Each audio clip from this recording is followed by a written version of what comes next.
Hello friends, this is Anushka Rajput here. तो जैसे कि मैंने बोला है कि हम साथ साथ में टारगेट हाई के क्वेश्चन भी सॉल्व करेंगे। तो जो हमारे बोन के तीनों मेटाबॉलिक डिसऑर्डर हैं, एक ऑस्टियोपोरोसिस, ऑस्टियोमलेशिया और पेजेड डिजीज़, वो तीनों क्या है कंप्लीट हो चुके हैं। तो हम उन तीनों के क्वेश्चन क्या है अब इकट्ठे सॉल्व कर देंगे। तो जैसा कि आप स्क्रीन पे देख सकते हैं, हमारे पास जो फर्स्ट क्वेश्चन है, ठीक है, वो है correct regarding osteoporosis is. Option number 1 है a high risk in elderly and post menopausal woman. Option number 2 है lead to reduction of bone tissue mass. Option number C है हमारे पास there is normal level of serum calcium and inorganic phosphorus. And option number 4 है हमारे पास all of the above. ठीक है, osteoporosis का जो रिस्क है एल्डरली और पोस्ट मेनोपॉजल वुमन में ज़्यादा होता है, ये मैंने बताया था पहले ही, ठीक है, जब हमने डिजीज़ पढ़ी थी, क्योंकि एस्ट्रोजन का लेवल क्या है कम हो जाता है और एस्ट्रोजन हेल्प करता है हमारी कैल्शियम की एब्जॉर्प्शन में। तो एल्डरली में भी कैल्शियम की रिक्वायरमेंट ज़्यादा होती है, तो ये तो सही है। ऑप्शन नंबर जो 2 है वो बता रहा है कि बोन का जो मास है वो रिड्यूस हो जाता है, ऑब्वियसली, क्योंकि बोन का जो सारा कैल्शियम है वो क्या शिफ्ट हो जा रहा है ब्लड में, क्योंकि ब्लड में कैल्शियम कम था उसके लिए। ऑप्शन नंबर सी जो है वो बता रहा है कि नॉर्मल लेवल होता है सीरम कैल्शियम का, कि ब्लड में जो कैल्शियम होता है वो भी नॉर्मल होता है और इनऑर्गेनिक फॉस्फोरस का जो लेवल होता है वो भी नॉर्मल होता है। ऑब्वियसली जब ब्लड में कैल्शियम फॉल होता है तभी तो बोन से कैल्शियम वहाँ जाता है, तो जो सीरम कैल्शियम का लेवल है उसको मेंटेन ही रहता है वो, तो ये भी सही है। तो इसका एक्यूरेट आंसर होगा हमारे पास option number 4 all of the above. Next question है हमारे पास risk factor for osteoporosis is. ठीक है, कौन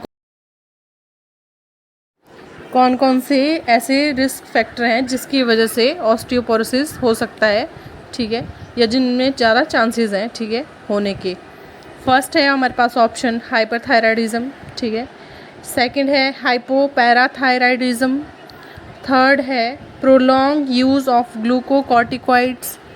ऑप्शन नंबर 4 है कंजम्पशन ऑफ मिल्क। जो फर्स्ट ऑप्शन है, ठीक है, हाइपरथायराइडिज्म में क्या होता है, जो हमारा T3 और T4 हार्मोन है उसका लेवल क्या है इंक्रीज़ हो जाता है। तो जो थायराइड है ग्लैंड वो क्या मेटाबॉलिज्म में हेल्प करता है। अगर हाइपर हो रहा है तो मेटाबॉलिज्म भी ज़्यादा होगा, तो ये तो नहीं है आंसर, है ना। कैल्शियम की जो एब्जॉर्प्शन है वो भी ज़्यादा होगी ज़्यादा मेटाबॉलिज्म की वजह से, तो वो ये नहीं है। ऑप्शन नंबर जो 2 है उसमें लिखा है हाइपोपैराथायरॉइडिज्म। जो पैराथायरॉयड हार्मोन है वो क्या है बोन से शिफ्ट करता है कैल्शियम को ब्लड में, अगर सीरम कैल्शियम लेवल फॉल हुआ हो तो अगर हाइपो में ही है पैराथायरॉयड हार्मोन कम है तो कम फंक्शन करेगा, तो ये नहीं आंसर। ऑप्शन नंबर सी है यहाँ पे हमारे पास प्रोलॉन्ग यूज़ ऑफ ग्लूकोकॉर्टिकॉइड्स, ये सही है आंसर, क्योंकि जब हमने ऑस्टियोपोरोसिस पढ़ा था तब वहाँ पे मैंने बताया था कि जो ग्लूकोकॉर्टिकॉइड्स हैं ड्रग्स, ठीक है, वो क्या है कॉज करती हैं ऑस्टियोपोरोसिस। ऑप्शन नंबर 4 है हमारे पास कंजम्पशन ऑफ मिल्क, तो ये तो आंसर नहीं है, क्योंकि जब हम ज़्यादा दूध पिएंगे तो हमारे पास कैल्शियम भी ज़्यादा होगा, ठीक है, तो ये आंसर नहीं है। नेक्स्ट क्वेश्चन है हमारे पास risk factors of osteoporosis include all except. ठीक है, सारे रिस्क फैक्टर हैं ऑस्टियोपोरोसिस के, बट एक नहीं है, जो एक नहीं है उसको हमें ढूंढना है। ऑप्शन नंबर 1 है हमारे पास हाइपरथायरॉयडिज्म। ऑप्शन नंबर 2 है hyperparathyroidism. Option number C है post menopausal woman. Option number D है ओबेसिटी। ठीक है, जो ऑप्शन नंबर ए है हाइपर थायरॉयडिज्म, वो क्या है, हम जानते हैं कि हमारे जो थायराइड ग्लैंड है उसके पास 2 टाइप के सेल प्रेजेंट होते हैं, थायराइड फॉलिक्यूलर सेल्स, ठीक है, जो T3 और T4 बनाते हैं, और पैरा फॉलिक्यूलर सेल या सी सेल जो बनाते हैं कैल्सिटोनिन हार्मोन। ठीक है, तो जो कैल्सिटोनिन हार्मोन है वो भी ज़्यादा होगा अगर हाइपरथायरॉयडिज्म की कंडीशन है, ठीक है। तो ज़्यादा जो कैल्शियम है वो क्या है ब्लड से शिफ्ट हो जाता है हमारी बोन में, क्योंकि कैल्सिटोनिन का फंक्शन है, तो उसके रिस्पॉन्स में जो हमारा पैराथायरॉयड हार्मोन है वो क्या है ज़्यादा फंक्शन करने लग जाता है, और फिर से जो कैल्शियम शिफ्ट हुआ था बोन में उसको क्या है दोबारा शिफ्ट कर देता है जाके ब्लड में। ठीक है, तो ये कहीं ना कहीं डायरेक्टली इनडायरेक्टली क्या है रिलेटेड है कैल्शियम की डेफिशिएंसी से। जो ऑप्शन नंबर 2 है हाइपर पैराथायरॉयडिज्म, ये तो कॉज ही है, मैंने कितनी बार डिस्कस कर लिया कि हाइपर पैराथायरॉयड हार्मोन ज़्यादा होगा तो जो हमारा ऑस्टियोपोरोसिस है उसके चांसेस भी ज़्यादा होंगे। जो ऑप्शन नंबर सी है पोस्ट मेनोपॉजल वुमन, ये भी एक एग्जैक्ट कॉज है क्योंकि एस्ट्रोजन का लेवल फॉल हो जाता है पोस्ट मेनोपॉजल वुमन में, तो कैल्शियम की एब्जॉर्प्शन भी कम होती है, ठीक है। तो ये तो है रिस्क फैक्टर। जो ऑप्शन नंबर 4 है ओबेसिटी, ठीक है, वो हमारे पास क्या है एक्यूरेट आंसर जाएगा यहाँ पे, क्योंकि ओबेसिटी का कोई रिलेशन नहीं है हमारा ऑस्टियोपोरोसिस से, तो ये है इसका एक्यूरेट आंसर। नेक्स्ट क्वेश्चन है हमारे पास abnormal hardening of bone and an elevation in bone density is known as, ठीक है, बोन क्या है एबनॉर्मली हार्ड हो रही है और उसकी जो डेंसिटी है उसमें भी एलिवेशन हो रही है, तो उसको उस डिजीज़ को क्या बोलेंगे, उस कंडीशन को क्या बोलेंगे हम, है ना। ऑप्शन है हमारे पास, ऑप्शन नंबर ए है ऑस्टियोपोरोसिस, ऑप्शन नंबर बी है ऑस्टियोपेट्रोसिस, ऑप्शन नंबर सी है ऑस्टियोमलेशिया, ऑप्शन नंबर डी है अर्थराइटिस। जो ऑप्शन नंबर बी है वो इसका एक्यूरेट आंसर होगा, क्योंकि बाकी तो हमें पता है ऑस्टियोपोरोसिस पोरस हो रही है बोन, ऑस्टियोमलेशिया सॉफ्टनिंग हो रही है, और जो अर्थराइटिस है वो क्या है इन्फ्लामेशन है जॉइंट की हमारे, है ना। तो option number B accurate answer जाएगा ऑस्टियोपेट्रोसिस। नेक्स्ट क्वेश्चन है हमारे पास causes of osteomalacia include, option number A calcium deficiency, option number B vitamin D deficiency, option number C both A and B, option number 4 exposure to sunlight, ठीक है। तो osteomalacia calcium और vitamin D दोनों की deficiency से होता है, तो इसका डायरेक्टली आंसर जाएगा यहाँ पे both A and B, option number C क्या है एक्यूरेट है।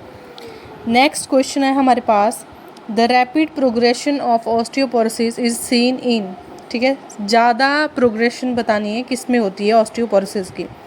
ऑप्शन नंबर ए है young woman, option number B है middle aged man, option number C है हमारे पास post menopausal woman, option number D है हमारे पास middle age pre menopausal woman. तो इसका आंसर जाएगा ऑप्शन नंबर सी, यहाँ पे बी लिखा हुआ है ये मिस्टेक है, तो यहाँ का आंसर जाएगा post menopausal woman, option number C जाएगा एक्यूरेट आंसर। 2 बार बी लिखा हुआ है इस क्वेश्चन में, ये गलत है। नेक्स्ट क्वेश्चन है हमारे पास which of the following should be monitored when a client is taking calcitonin for osteoporosis, ठीक है, कोई पेशेंट है कैल्सिटोनिन ले रहा है ऑस्टियोपोरोसिस के लिए, तो क्या मॉनिटर करेंगे हम उस पेशेंट में। कैल्सिटोनिन का फंक्शन हमें पता है कि ये क्या करता है, जो ब्लड का कैल्शियम होता है उसको शिफ्ट करता है बोन में। तो देखो ऑप्शन नंबर ए है हमारे पास हाइपोकैल्सीमिया, ऑप्शन नंबर बी है हाइपरकैल्सीमिया, ऑप्शन नंबर सी है हाइपरकैलीमिया, ऑप्शन नंबर डी है हाइपोफॉस्फेटीमिया, ठीक है। जो कैल्शियम है उसका तो लेना देना है ऑस्टियोपोरोसिस से, जो पोटाशियम और फॉस्फेट है उसका डायरेक्टली कुछ लेना देना नहीं है। तो हम क्या है कैल्शियम का लेवल अगर ब्लड में फॉल हो जाए उसको मॉनिटर करेंगे, क्योंकि जो कैल्सिटोनिन है वो क्या शिफ्ट कर रहा है ब्लड के कैल्शियम को किस में, बोन में। तो ऑप्शन नंबर ए यहाँ पे एक्यूरेट आंसर है, हाइपोकैल्सीमिया हम क्या है मॉनिटर करेंगे उस पेशेंट में जो कि क्या ले रहा है, कैल्सिटोनिन ले रहा है ऑस्टियोपोरोसिस के लिए, ठीक है। नेक्स्ट क्वेश्चन है हमारे पास what is priority nursing diagnosis for client diagnosed with a history of osteoporosis and severe kyphosis. एक पेशेंट है हमारे पास, तो उसमें हम प्रायोरिटी नर्सिंग डायग्नोस क्या बनाएंगे अगर उस पेशेंट की ऑस्टियोपोरोसिस की हिस्ट्री है और सीवियर काइफोसिस की हिस्ट्री है। तो ऑप्शन नंबर ए है हमारे पास लिमिट द मोबिलिटी, कि उसकी मोबिलिटी को क्या कम करवा देंगे। ऑप्शन नंबर बी है knowledge deficient related to disease condition, ठीक है, कि उसको कम नॉलेज है। Option number C risk for fall, कि वो क्या है गिरने का उसको रिस्क है। ऑप्शन नंबर डी मतलब स्लीप पैटर्न डिस्टर्बेंस, कि स्लीपिंग पैटर्न सही नहीं है, डिस्टर्ब्ड है। तो एक्यूरेट आंसर सबसे पहले जो प्रायोरिटी हमारी रहेगी वो रहेगी उसकी फॉल पे, कि गिर सकता है, उसको फ्रैक्चर होने के चांसेस हैं। तो option number C is accurate answer, risk for fall. Next question है हमारे पास, wind swept deformity is seen in which of the following disease condition, कि जो विंड स्वेप्ट डिफॉर्मिटी है वो किस डिजीज़ कंडीशन में हमें देखने को मिलती है। ऑप्शन नंबर ए है हमारे पास रिकेट्स। रिकेट्स बच्चों में होने वाला है ना, विटामिन डी की डेफिशिएंसी से होने वाली डिजीज़। ऑप्शन नंबर बी है स्कर्वी, है ना, विटामिन सी की डेफिशिएंसी से होने वाली जो प्रॉब्लम है उसको स्कर्वी बोलते हैं हम। Option number C ankylosing spondylitis. Ankylo जो वर्ड है उसको हम यूज़ करते हैं स्टिफनेस के लिए, और जो स्पॉन्डिलाइटिस है या स्पॉन्डी वर्ड है उसको यूज़ करते हैं वर्टिब्रा के लिए। तो इन्फ्लामेटरी डिजीज़ कंडीशन है स्पाइन की या वर्टिब्रा की, जिसमें जो लार्ज जॉइंट है हमारे उनकी क्या है, इन्फ्लामेशन हो जाती है। Inflammatory arthritis affecting the spine and large joints, उसको हम क्या बोलेंगे, एंकीलोजिंग स्पॉन्डिलाइटिस। नेक्स्ट ऑप्शन है हमारे पास एकॉन्ड्रोप्लेजिया। एकॉन्ड्रोप्लेजिया मतलब जो हमारी एक क्या है, हेरिडिटरी डिजीज़ कंडीशन है। जो हमारे कार्टिलेजेस हैं वो क्या टाइम से पहले ही ऑसिफाई हो जाती हैं उसमें, जिसकी वजह से जो लॉन्ग बोन है उनकी क्या है, ग्रोथ नहीं हो पाती प्रॉपर, उसको बोलते हैं एकॉन्ड्रोप्लेजिया। तो यहाँ पे जो हमें विंड स्वेप्ट डिफॉर्मिटी है वो दिखने को मिलती है रिकेट्स में। ये हमारे लिए क्या है, न्यू लर्निंग है। विंड स्वेप्ट डिफॉर्मिटी होती क्या है, इसमें क्या दो चीज़ें इन्वॉल्व होती हैं, हमारे नी जॉइंट अफेक्ट होता है इसमें। एक होता है वल्गस डिफॉर्मिटी, दूसरा होता है वेरस डिफॉर्मिटी। वल्गस डिफॉर्मिटी अब क्या होती है, वल्गस डिफॉर्मिटी वो होती है जिसमें ऑब्लिकली प्लेस्ड हो जाता है हमारा कोई भी बॉडी पार्ट हमारे बॉडी की मिड लाइन से, उसको हम बोलेंगे वल्गस डिफॉर्मिटी। और एक होता है वेरस डिफॉर्मिटी। वेरस डिफॉर्मिटी में क्या होता है, इनवर्ड एंगुलेशन हो जाती है, इनवर्ड एंगुलेशन हो जाती है किसी भी चीज़ की मिड लाइन की तरफ, ज़्यादा वो मुड़ जाता है मिड लाइन की तरफ। उस डिफॉर्मिटी को हम क्या बोलेंगे, विंड स्वेप्ट डिफॉर्मिटी। तो दो टाइप की कंडीशंस इसमें इन्वॉल्व होती हैं, एक होता है वेरस, दूसरा होता है वल्गस। तो इसमें जो एक नी होता है वो क्या है, वेरस डिफॉर्मिटी में कन्वर्ट हो जाता है, और जो दूसरा नी होता है वो क्या है, वल्गस डिफॉर्मिटी में कन्वर्ट हो जाता है। अभी आपको स्क्रीन पे इसकी पिक्चर दिख रही होगी, तो ऐसे हो जाता है। नेक्स्ट क्वेश्चन है हमारे पास, पॉट्स डिजीज़ है क्या, है ना। तो ऑप्शन नंबर ए है हमारे पास TB meningitis, option number B है TB spine, option number C है टीबी बोन, और ऑप्शन नंबर डी है टीबी लंग। ठीक है, तो पॉट्स जो ट्यूबरक्लोसिस होता है हमारा स्पाइन का, उसको हम बोलते हैं पॉट्स डिजीज़। तो इसका आंसर जाएगा एक्यूरेट यहाँ पे option number B. Next question है, the other name of Paget's disease is, कि पेजेट्स डिजीज़ का दूसरा नाम क्या है। ऑप्शन नंबर ए है हमारे पास osteitis deformans, option number B osteitis endorphins, option number C Hanson disease, option number D Basedow disease. तो ऑप्शन नंबर 1 इसका सही आंसर है, ओस्टिटिस डिफॉर्मन्स। जो सेकंड ऑप्शन है वो उसका कोई मीनिंग नहीं है, ठीक है। और जो थर्ड है उसका है हैंसन डिजीज़, मतलब लेप्रोसी का दूसरा नाम है। और ऑप्शन नंबर 4 जो है बेस्ड आउट डिजीज़, हम क्या है हाइपर थायराइडिज्म को बोलते हैं। तो इसका सही आंसर है हमारे पास option number A. Next question है, which of the bone physiology process is very high and abnormal in Paget disease. ठीक है, option number A osteoblast, option number B osteoclast, option number C osteocytes, option number D osteocyst. तो हमें पता है कि जो osteoclastic activity है Paget disease में वो इंक्रीज़ होती है पहले, तो इसका सही आंसर जाएगा ऑप्शन नंबर बी। उसको कंपनसेट करने के लिए क्या है, ऑस्टियोब्लास्ट की एक्टिविटी क्या है, इंक्रीज़ होती है।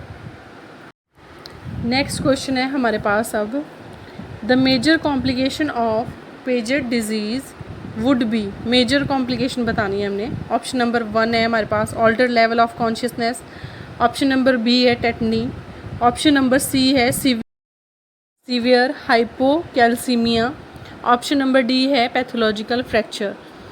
तो मेजर बतानी है तो पैथोलॉजिकल फ्रैक्चर सही आंसर जाएगा। ऑल्टर्ड लेवल ऑफ कॉन्शियसनेस भी हो सकता है क्योंकि स्कल की अगर बोन अफेक्ट हुएगी तो। टेटनी क्या है, हाइपोकैल्सीमिया की वजह से होता है मसल ट्विचिंग, तो वो भी हो सकता है। सीवियर हाइपोकैल्सीमिया है वो भी हो सकता है, पर हमें क्या है कॉम्प्लिकेशन बतानी है। ये सारे क्या है कैल्शियम से रिलेटेड है, हमने कॉम्प्लिकेशन बतानी है। तो पेजेड डिजीज़ की वजह से पैथोलॉजिकल फ्रैक्चर होने के चांसेस हैं। नेक्स्ट क्वेश्चन है हमारे पास, calcitonin is useful in the condition of Paget disease because it inhibits.